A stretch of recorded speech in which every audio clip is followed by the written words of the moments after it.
Hi, my name is Alicia Foreman, and we're going to be looking at unemployment rates, initial claims for unemployment, covered employment, and continued claims for unemployment.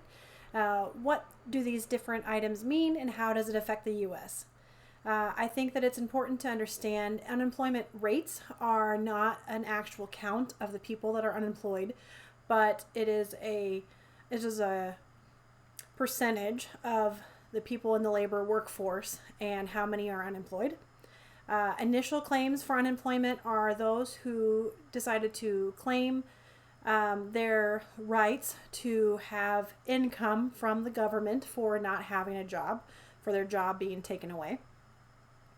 And covered employment are those who are, the way I understand it, who are working during these different times.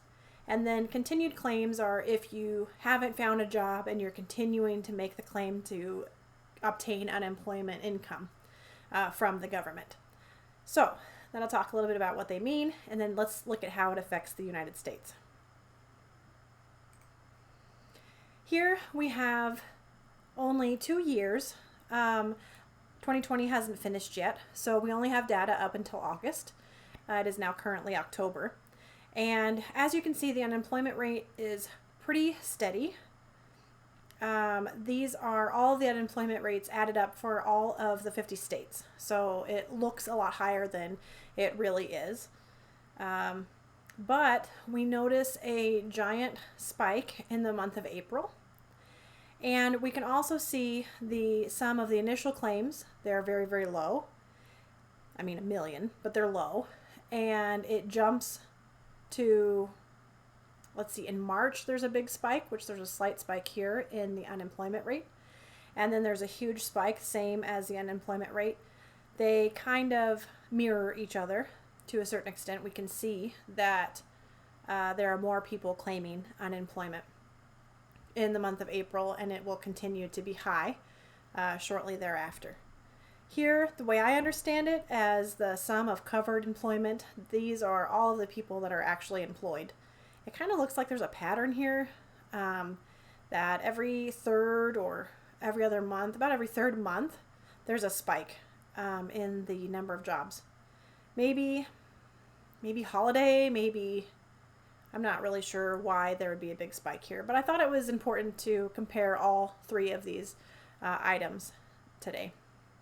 So, April in 2020, we see a huge spike, and the coronavirus just was on the news in the early of 2020, and then it started affecting the United States, and then places started to close down. And when locations close down, then there's definitely going to be a spike in unemployment and how that affects the people. Let's move on. I thought this was interesting. A pie chart. This is continued claims, unemployment, and the sum of initial claims.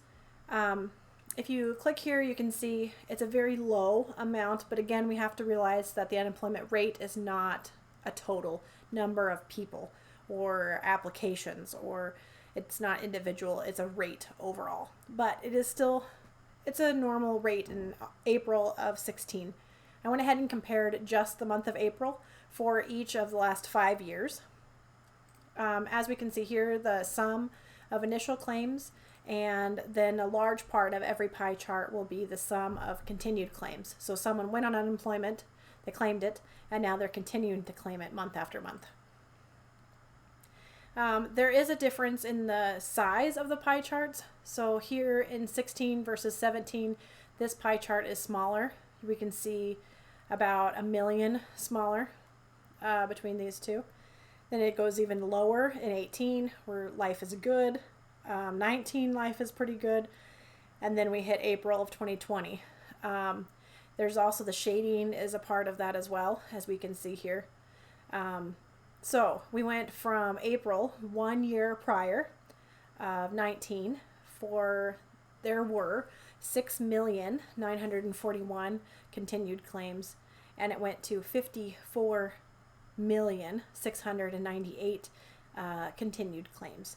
So that is a huge, huge change in just 12 months. The unemployment rate has jumped as well. Again, this is added up for every state for every month, or just for the month of April.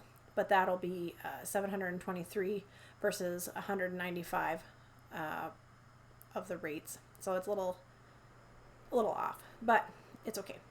The sum of initial claims has also drastically increased from only 808,000 to 18 million initial claims in the month of April in 2020.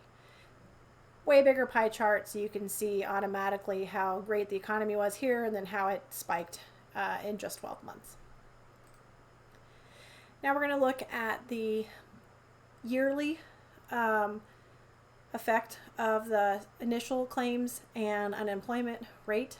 It continually goes down, and then that huge spike in 2020 that obviously started in April, as we've seen in the prior charts.